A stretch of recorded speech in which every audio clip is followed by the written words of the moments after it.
നമസ്കാരം. ഇന്ത്യക്ക് നേരെ തീവ്രവാദ രാഷ്ട്രം പഹൽഗാം ഭീകരാക്രമണത്തിലൂടെ ഒരു പ്രഹരം തരികയും ഇന്ത്യൻ പ്രധാനമന്ത്രിയുടെ വാക്കുകളെ കടമെടുത്താൽ ഇന്ത്യൻ സ്ത്രീകളുടെ സിന്ദൂരം മായ്ച്ച ആളുകൾക്ക് സിന്ദൂരം വെടിമരുന്നായി മാറുകയും ഓപ്പറേഷൻ സിന്ദൂറിലൂടെ നമ്മൾ മറുപടി കൊടുക്കുകയും ചെയ്തു. എന്നാൽ പാകിസ്ഥാൻ സ്വന്തം രാഷ്ട്രത്തിനുള്ളിൽ നേരിടുന്ന ആഭ്യന്തര കലാപം ഇതാ ഇപ്പോൾ മറനീക്കി പുറത്തുവരികയാണ്. പാകിസ്ഥാൻ അഥവാ ഇസ്ലാമിക് റിപ്പബ്ലിക് ഓഫ് പാകിസ്ഥാനെ അക്ഷരാർത്ഥത്തിൽ പ്രതിസന്ധിയിലാക്കുകയാണ് ആഭ്യന്തര പ്രശ്നങ്ങൾ. ആധുനിക പാകിസ്ഥാനെ 4 പ്രവിശ്യകളായാണ് വിഭജിക്കുന്നത്. സിന്ധ്, പഞ്ചാബ്, ബലൂചിസ്ഥാൻ, ഖൈബർ പഖ്തൂൺഖ്വ എന്നിവയാണവ. ഔദ്യോഗികമായി ഇന്ത്യയുടേതായ കശ്മീരിന്റെ ഒരു ഭാഗവും അനധികൃതമായി പാക് നിയന്ത്രണത്തിലാണ് നിലവിൽ. ഈ 4 പ്രവിശ്യകൾ ആന്തരിക സ്ഫോടനത്തിന്റെ വക്കിലാണ് എന്നതാണ് യാഥാർത്ഥ്യം. അവർക്ക് മടുത്തു. ഈ ഒഴിവാക്കലുകളും സൈനിക അട്ടിമറികളും പട്ടിണിയും ദാരിദ്ര്യവും കൊണ്ട് ആ നാട്ടിലെ ജനങ്ങളെല്ലാം സർക്കാരിനെതിരെ തിരിയുന്ന അവസ്ഥയിലാണുള്ളത്. ബലൂചിസ്ഥാനിലേക്ക് നോക്കിയാൽ ഗ്യാസ്, കൽക്കരി, ചെമ്പ് അടക്കമുള്ള പ്രകൃതി വിഭവങ്ങളാൽ സമ്പന്നമാണ് ബലൂചിസ്ഥാൻ. എന്നാൽ അവിടുത്തെ ജനങ്ങൾ രാജ്യത്തെ തന്നെ ഏറ്റവും ദരിദ്രരായ ജനങ്ങളായി തുടരുന്നു.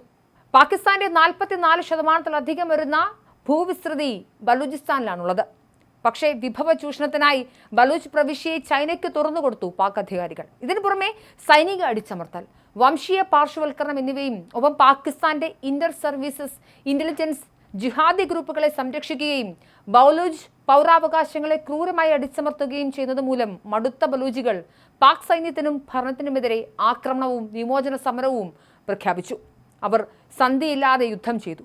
പാകിസ്ഥാനിലെ സൈനിക കേന്ദ്രങ്ങളെയും രഹസ്യാന്വേഷണ ഏജൻസികളെയും ലക്ഷ്യമിട്ട് ആക്രമണങ്ങൾ തുടർന്നു. ഒടുവിൽ വിമോചന സമരം നയിക്കുന്ന Baloch liberation army May 8 2025 Baloch ദേശീയ പ്രസ്ഥാനത്തിന്റെ പ്രമുഖ നേതാവായ മിർയാർ ബലൂച്ച് ബലൂചിസ്ഥാനെ പ്രവിശ്യയെ ഇസ്ലാമിക് റിപ്പബ്ലിക് ഓഫ് പാകിസ്ഥാനിൽ നിന്നും സ്വതന്ത്രമായി പ്രഖ്യാപിച്ചു.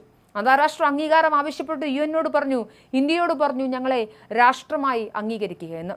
ഇതിന് തൊട്ടുപുറകെയാണ് പാകിസ്ഥാന്റെ ഉറക്കം കെടുത്ത് സിന്ധ് പ്രവിശ്യയിൽ പ്രശ്നങ്ങൾ ആരംഭിക്കുന്നത്. പഹൽഗാം ആക്രമണത്തോടെ ഇന്ത്യ സിന്ധു നദീജല കരാർ മരവിപ്പിച്ചു. ഇതോടെ ആവശ്യത്തിന് വെള്ളം ലഭിക്കാത്ത അവസ്ഥയുണ്ടായി. ഇതുമൂലം പാകിസ്ഥാനിലെ പഞ്ചാബിലെ കർഷകർ കലാപം നടത്തുമോ എന്ന് ഭയന്ന് അങ്ങോട്ടേക്ക് കൂടുതൽ ജലം തിരിച്ചുവിടാൻ പാകിസ്ഥാൻ സർക്കാർ സിന്ധ് പ്രവിശ്യയിൽ ഒരു കനാല് കെട്ടി. സിന്ധിലെ ജനങ്ങൾ തങ്ങൾക്ക് ആവശ്യമായ ജലം കൂടി പഞ്ചാബിലേക്ക് തിരിച്ചുവിടുകയാണെന്ന് ഭയന്ന് പാകിസ്ഥാൻ സർക്കാരിനെതിരെ അക്രമാസക്തരായി. ചൊവ്വാഴ്ച വടക്കൻ സിന്ധിലെ നൌഷറോ ഫെറോസ് ജില്ലയിലെ മോറോ നഗരത്തിൽ കനാൽ നിർമ്മാണത്തിനെതിരെ പ്രതിഷേധിച്ചവർക്കെതിരെ പോലീസ് നടത്തിയത് വെടിവയ്പ്പാണ്. സാധാരണഗതിയിൽ പോലീസ് വടിയെടുത്ത് ലാത്തി വീശി ജലപീരങ്കി ഉപയോഗിച്ചൊക്കെ സമരക്കാരെ മാറ്റുമ്പോൾ പാകിസ്ഥാനിൽ പക്ഷേ പോലീസ് ആർക്ക് നേരെയും വെടിവെക്കും. അങ്ങനെയൊരു അരാഷ്ട്രീയ രാഷ്ട്രമാണത്. എന്തായാലും സിന്ധ് ആഭ്യന്തരമന്ത്രിക്കും പാകിസ്ഥാൻ പീപ്പിൾസ് പാർട്ടിക്കുമെതിരെ ആക്രമണം ശക്തമാക്കി. പഞ്ചാബിന്റെ കാർഷിക ഉപയോഗത്തിനായി സിന്ധു നദിയിലെ ജലം തിരിച്ചുവിട്ടത് സിന്ധിനെ വരൾച്ചയ്ക്ക് ഇരയാക്കി എന്നതിനേക്കാൾ ഉപരിയായി സിന്ധികൾ എത്രയോ വർഷങ്ങളായി സ്വതന്ത്ര മാതൃരാജ്യം വേണമെന്ന ആവശ്യവുമായി പാകിസ്ഥാനിലുണ്ട്. സിന്ധി സ്വത്വത്തെ ഇസ്ലാമികമാക്കാനും ഏകീകരിക്കാനും ശ്രമങ്ങൾക്കെതിരെ പ്രക്ഷോഭം ശക്തമാണ്. പ്രാചീന കാലഘട്ടം മുതലുള്ള സിന്ധ് പ്രവിശ്യയുടെ പ്രാധാന്യത്തെ ഒന്നും മനസ്സിലാക്കാതെ, ആ ജനങ്ങളുടെ സ്വഭാവം മനസ്സിലാക്കാതെ പാകിസ്ഥാന്റെ രീതികൾ നടപ്പിലാക്കാൻ, നീതിയില്ലാത്ത രീതികൾ നടപ്പിലാക്കാനാണ് പാക് ആർമി ശ്രമിക്കുന്നത്. സിന്ധി ദേശീയ നേതാക്കൾക്കെതിരായ ആവർത്തിച്ചുള്ള സൈനിക നടപടികളും ഇതിന് കാരണമാണ്. 2021 പാകിസ്ഥാനിലെ സിന്ധ് പ്രവിശ്യയിലെ ജംഷറ ജില്ലയിൽ സന്നിൽ സിന്ധുദേശ് രൂപീകരണത്തിനായി ആഗോള ഇടപെടൽ ആവശ്യപ്പെട്ടൊരു സ്വാതന്ത്ര്യ അനുകൂല റാലിയൊക്കെ സംഘടിപ്പിക്കപ്പെട്ടു. അവിടെ ഇന്ത്യൻ പ്രധാനമന്ത്രി നരേന്ദ്രമോദിയുടെ പ്ലക്കാർഡുകളുമായി പ്രതിഷേധക്കാർ പ്രത്യക്ഷപ്പെട്ടത് വലിയ വാർത്താ പ്രാധാന്യം നേടി. ഏതായാലും സിന്ധിലും പ്രശ്നങ്ങളാണ്. മറ്റൊന്നാണ് ഷിയ ഭൂരിപക്ഷ ഗിൽജിത്ത് ബാൾട്ടിസ്ഥാൻ എന്ന പ്രദേശം. അവിടുത്തെ പ്രതിഷേധം. ഭരണകൂട പിന്തുണയുള്ള സുന്നി ഗ്രൂപ്പുകൾ ന്യൂനപക്ഷ ഷിയകൾക്കെതിരെ നടത്തുന്ന അടിച്ചമർത്തൽ കാരണം അക്രമാസക്തമാവുകയോ സിന്ധിനെ പോലെ ശബ്ദമുയർത്തുന്നോ ആ ലെവലിലേക്ക് ഉയർന്നിട്ടില്ലെങ്കിലും ഗിൽജിത്ത് ബാൾട്ടിസ്ഥാൻ പ്രദേശത്തുള്ള പ്രതിഷേധങ്ങൾ ശക്തമാണ്. ഭരണഘടനാ പദവിയുടെ അഭാവം, രാഷ്ട്രീയ പ്രാതിനിധ്യമില്ലായ്മ, ചൈന പാകിസ്ഥാൻ സാമ്പത്തിക ഇടനാഴിയുടെ തന്ത്രപരമായ സ്ഥാനമുണ്ടായിരുന്നിട്ടും സാമ്പത്തിക അവഗണന, മതപരമായ വിവേചനം എന്നിവയാൽ ഇവരും പ്രതിഷേധത്തിലാണ്. ചുരുക്കത്തിൽ സ്വന്തം അതിർത്തിക്കുള്ളിൽ രാഷ്ട്രീയ കൊടുങ്കാറ്റ് വീശുകയാണ് പാകിസ്ഥാനിൽ. ഒന്നിലധികം പ്രവിശ്യകളിലായി ആഭ്യന്തര വിയോജിപ്പുകളാൽ പൊറുതിമുട്ടുകയാണ് പാകിസ്ഥാൻ. പാകിസ്ഥാൻ എന്ന രാഷ്ട്രം രൂപീകരിക്കപ്പെടുന്നതും പാകിസ്ഥാൻ എന്ന രാഷ്ട്രം നിലനിൽക്കുന്നതും അത് ഇന്ത്യക്കെതിരെയുള്ള ഒരു വംശീയ വിരോധം കൊണ്ടു നടക്കുന്നതുമൊക്കെ പൊളിറ്റിക്കൽ ഇസ്ലാമിസത്തിന്റെ, പൊളിറ്റിക്കൽ ജിഹാദിന്റെ ഭാഗമായുള്ള ഐഡിയോളജിയുടെ ഭാഗമായാണ്. ഇത് മടുത്ത ജനങ്ങളാണ് അവിടെ സ്വാതന്ത്ര്യത്തിനായി കഴിയുന്നത്.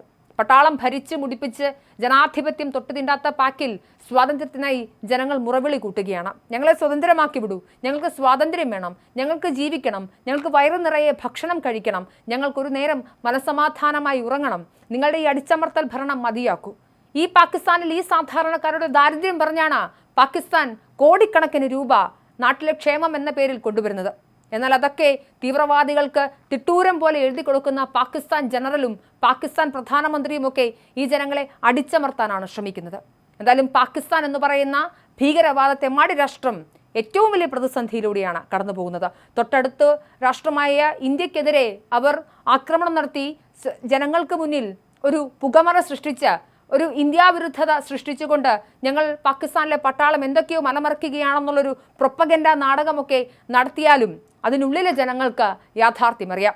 ബലൂജിൽ, സിന്ധിൽ എല്ലായിടങ്ങളിലും പ്രശ്നങ്ങളാണ്. പാകിസ്ഥാൻ എന്തായാലും ഉടനടി പ്രവിശ്യകളായി തിരിക്കപ്പെടുമെന്നതാണ് ഏറ്റവും ഒടുക്കം അവിടെ നിന്ന് കിട്ടുന്ന വിവരങ്ങൾ.